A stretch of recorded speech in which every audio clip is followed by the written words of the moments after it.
As the morning mist lifted over the Pacific battlefield, the roar of waves was soon drowned out by the deafening chaos of war.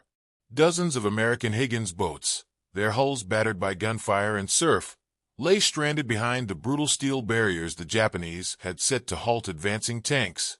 The soldiers aboard knew there was no turning back. Only forward into the storm of battle. The salty spray lashed against the hulls of the Higgins boats as they surged forward, their engines groaning against the pull of the tide. The soldiers inside gripped their rifles with white-knuckled hands, their faces set in grim determination. The horizon ahead was a wall of smoke and fire, a battlefield waiting to swallow them whole. Some muttered quiet prayers, others checked their gear one last time, but most simply stared at the towering defenses that loomed closer with each passing second. The Japanese had prepared well. Concrete bunkers, hidden machine gun nests, and artillery batteries lay in wait, ready to unleash devastation on the first wave of troops. Long steel barriers, known as tetrahedrons, jutted out of the water, positioned to rip apart landing craft and block the approach of tanks. The men aboard the Higgins boats had seen maps, heard the briefings, but none of it compared to the terrifying reality that lay before them now. Then, as if the world itself had erupted into chaos, the enemy opened fire. The crack of machine guns tore through the air, bullets slamming into the metal sides of the landing craft. Mortar shells whistled overhead before crashing into the water, sending towering plumes skyward. A direct hit on one of the boats sent men flying, their screams swallowed by the roar of the ocean. "Get ready!" a voice shouted over the chaos. The ramps at the front of the boats clanked, beginning to lower.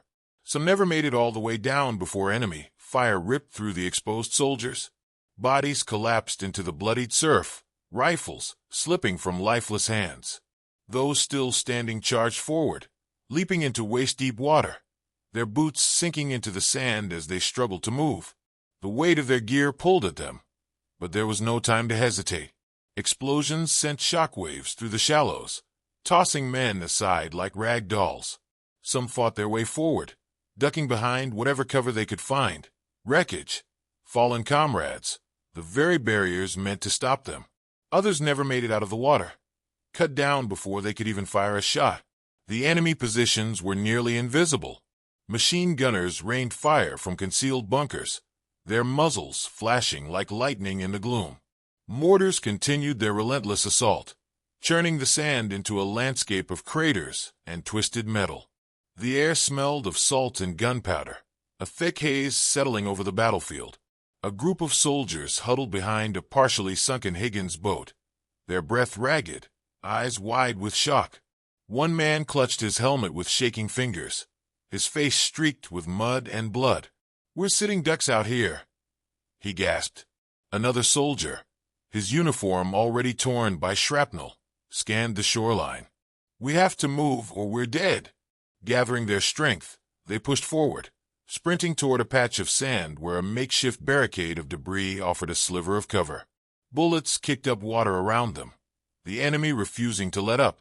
A man stumbled, clutching his side as crimson stained his uniform, but another grabbed him, dragging him forward even as they both nearly fell beneath the weight of exhaustion and pain. The shore was littered with the fallen, yet more kept coming. Reinforcements from the next wave surged toward the beach, adding to the desperate struggle.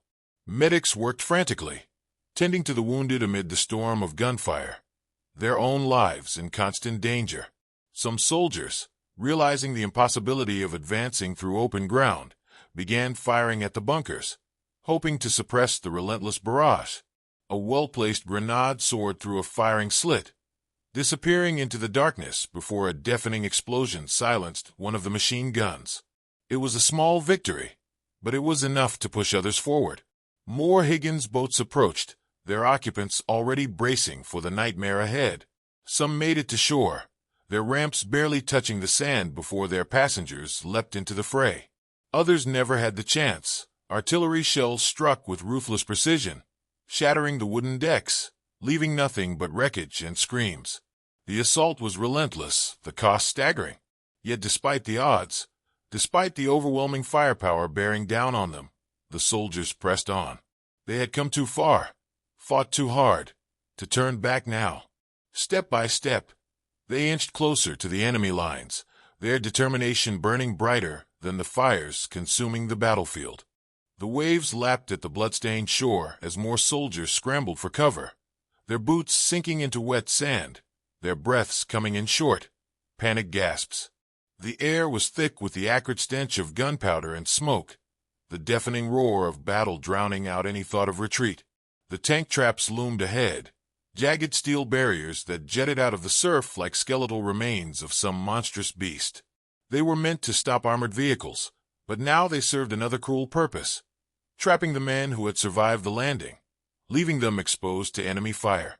Some tried to climb over them, desperate to push forward, but their bulky gear made movement slow and clumsy. Others attempted to squeeze through gaps between the barriers, only to be met with a relentless hail of bullets from unseen gunners. Bodies slumped against the rusted steel, lifeless hands still clutching weapons they never had a chance to use. A group of men crouched behind one of the barricades, pressed close together as they tried to regain their bearings. One soldier, his face smeared with dirt and blood, gritted his teeth as he reloaded his rifle. "We have to get past these damn things," he muttered, his voice barely audible over the cacophony of explosions.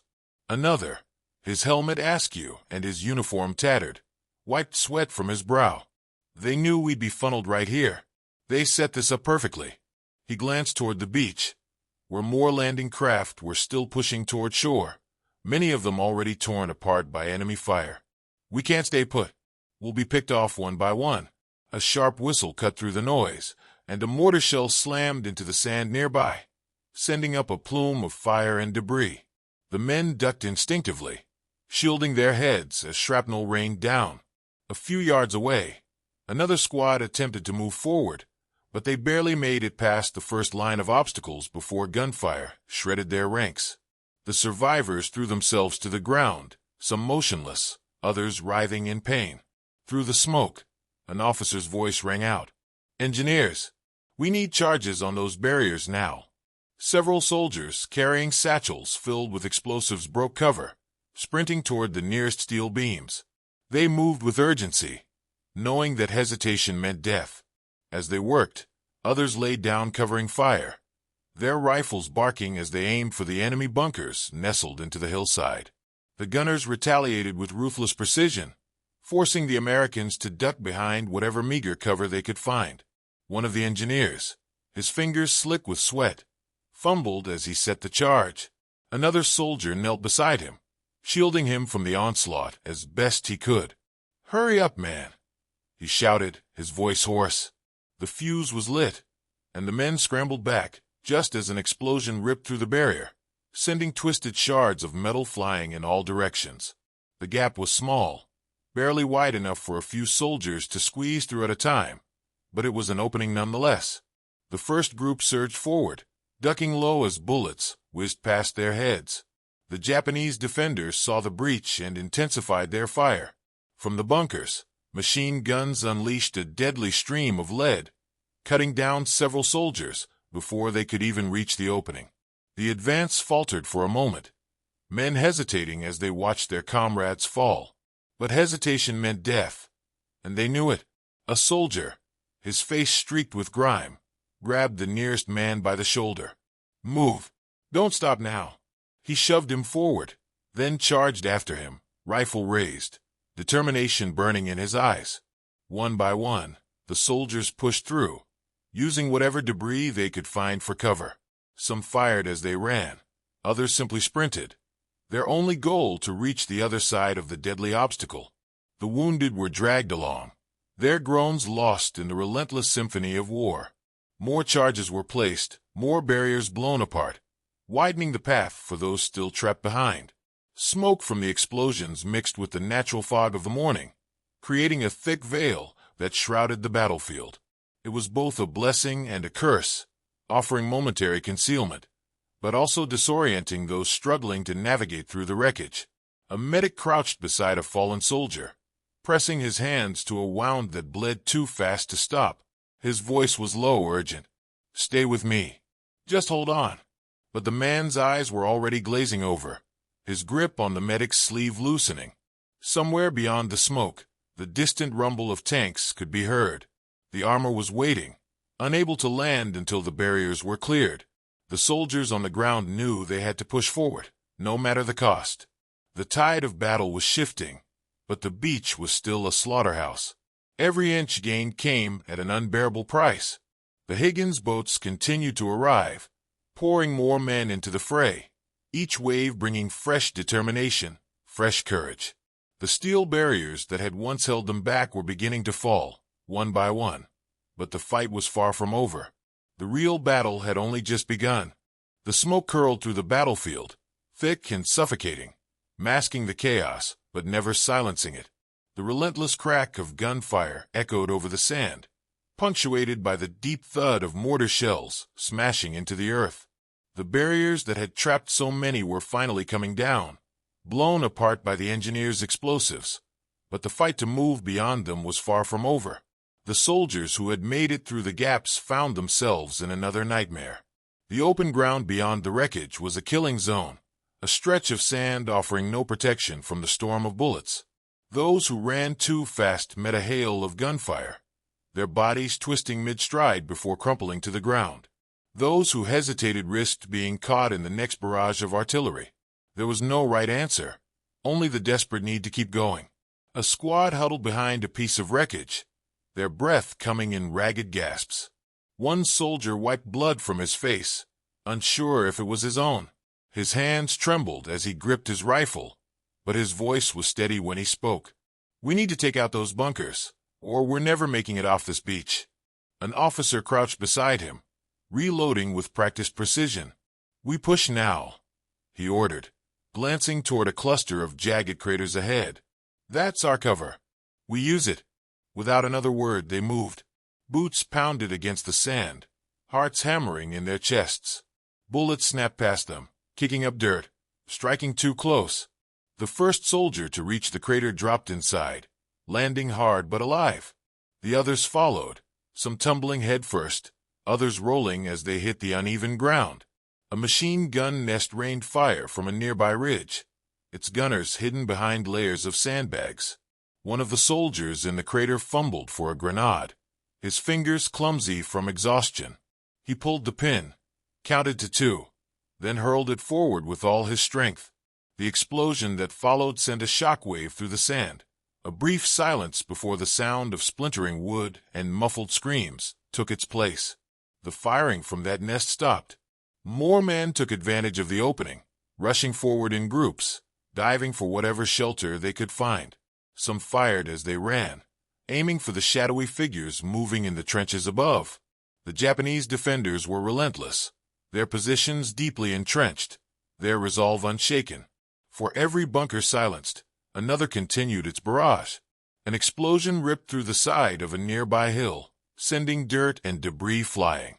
A flamethrower team had reached one of the enemy positions, their weapon unleashing a wave of fire that turned the bunker into an inferno. The screams that followed were brief. The machine gun stopped. A radio operator, crouched behind a broken section of barbed wire, shouted into his headset, "Tanks are rolling in."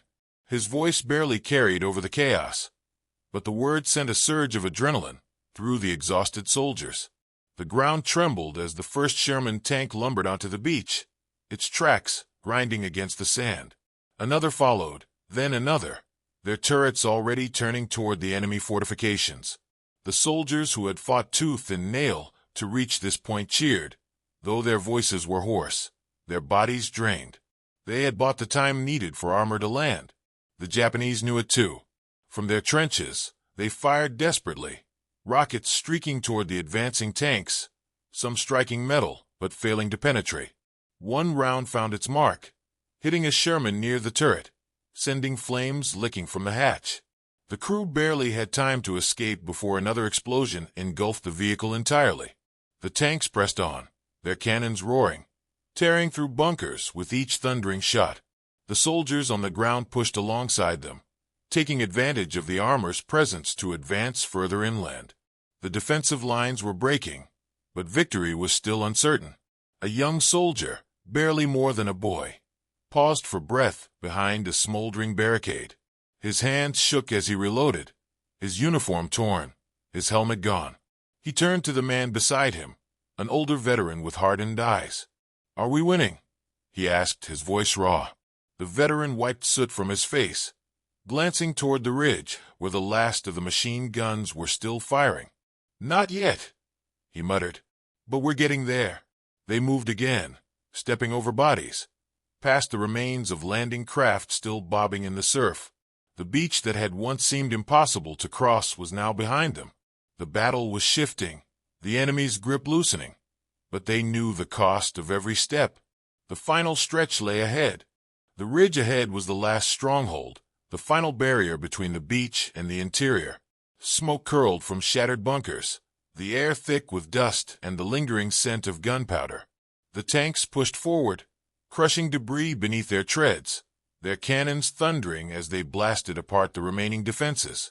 Infantry moved alongside them, rifles raised, eyes locked on the trenches that still spat fire from the last pockets of resistance.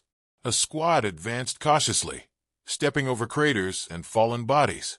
One soldier threw himself against a half-destroyed barricade, peering over the edge. He caught a glimpse of movement, a flash of a helmet, the glint of a rifle barrel, before the enemy opened fire. He ducked as bullets chewed through the wood, splinters stinging his face. He turned to his comrades. "They're dug in deep. We need to flush them out." An officer nodded, signaling to the men carrying flamethrowers. They stepped forward, crouched low as they moved. The first unleashed a jet of fire into the trench, the sudden burst of orange cutting through the gray haze of battle. Screams rose, brief and terrible, before falling silent. The remaining defenders fought back, grenades arcing through the air, explosions throwing dirt and shrapnel in all directions. A machine gun nest still held the highest point of the ridge, its gunners refusing to abandon their position. Every time the soldiers tried to move, the gun roared to life, forcing them back behind cover. A tank adjusted its aim, its barrel tilting upward. The shell struck the bunker dead center, a blast of fire and steel erupting as the structure collapsed. The gun fell silent. The battlefield was shifting. The trenches, once filled with relentless fire, were now still, the last of the defenders either fallen or retreating toward the jungle beyond the cliffs. The Americans pressed forward, stepping over abandoned weapons and shattered sandbags. A soldier glanced toward the sky, where the first rays of sunlight pierced the smoke, casting an eerie glow over the carnage. The beach, once a death trap, was now in their control. Medics rushed to the wounded, their hands stained red as they worked frantically to save those who could still be helped.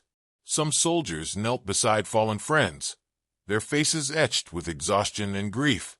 Others simply stared ahead, their minds still trapped in the chaos of the fight. An officer called for the men to regroup. The battle for the beach was over, but the war stretched far beyond the horizon. The jungle waited, its darkness hiding more dangers, more battles to come. The enemy had lost the shore, but they had not been defeated. A soldier slung his rifle over his shoulder, looking back at the wreckage behind him. The Higgins boats lay in ruins, their broken hulls resting where they had been stopped by the tide. The sand was littered with helmets, rifles, and the fallen. He exhaled, steadying himself before turning toward the path ahead. The island was not yet won, but they had made it off the beach. The soldiers stood in the aftermath of the battle, their chests rising and falling with deep, exhausted breaths. The beach, once a place of chaos and destruction, was now eerily silent. Smoke still drifted from the wreckage of bunkers and landing craft, the air thick with the acrid stench of burning fuel and blood. Some men sat on whatever debris they could find, heads bowed, shoulders slumped, the weight of what they had just endured pressing down on them. Others wandered aimlessly, their hands trembling as they fumbled for canteens, cigarettes, or anything to ground them back to reality. The wounded were being carried toward makeshift aid stations, their groans mixing with the distant crash of waves. Medics worked feverishly, their faces tight with focus as they dressed wounds and whispered reassurances to those fading fast. Some soldiers called out for friends who would never answer. Others knelt beside fallen comrades, their fingers clutching dog tags, as if holding onto them could somehow bring the lost back. An officer moved among them, his uniform dark with grime and blood, his face lined with exhaustion. He didn't have to give orders now. The men knew what had to be done. They had fought their way off the sand, but their mission wasn't over. The jungle ahead, thick and unforgiving, waited like a living beast. The enemy had retreated into the dense foliage, regrouping, preparing for the next engagement. The real battle was still ahead. A tank rumbled past, its tracks grinding over broken weapons and craters carved into the earth. Soldiers followed behind it, stepping carefully over bodies and shattered helmets. No one spoke. Words felt empty here. They had survived the landing, but the price was steep. They had come ashore as a force of thousands, yet now, so many lay still, never to rise again. A young soldier stood at the edge of the beach, staring at the horizon where the sun had begun to set, casting long shadows over the battlefield. His rifle was slung over his shoulder, his uniform torn, his hands coated in dirt and blood. He had never seen war before today. Now, he knew what it truly meant. His eyes burned, but he refused to let the tears fall. Beside him, a sergeant, older and hardened by years of combat, placed a hand on his shoulder. He didn't say anything at first. He just stood there, looking out over the ocean, the same view they had all stared at when they had first approached the shore, unsure if they would ever set foot on land. "We made it," the sergeant finally said, his voice rough. The young soldier swallowed hard. "Yeah," he murmured, but it didn't feel like a victory. Not yet. The wind picked up, carrying the scent of salt and smoke. The ocean waves continued their endless rhythm, washing over the remains of the battle as if trying to erase the horrors of the day. But the soldiers would never forget. The sand beneath their boots was no longer just a beach.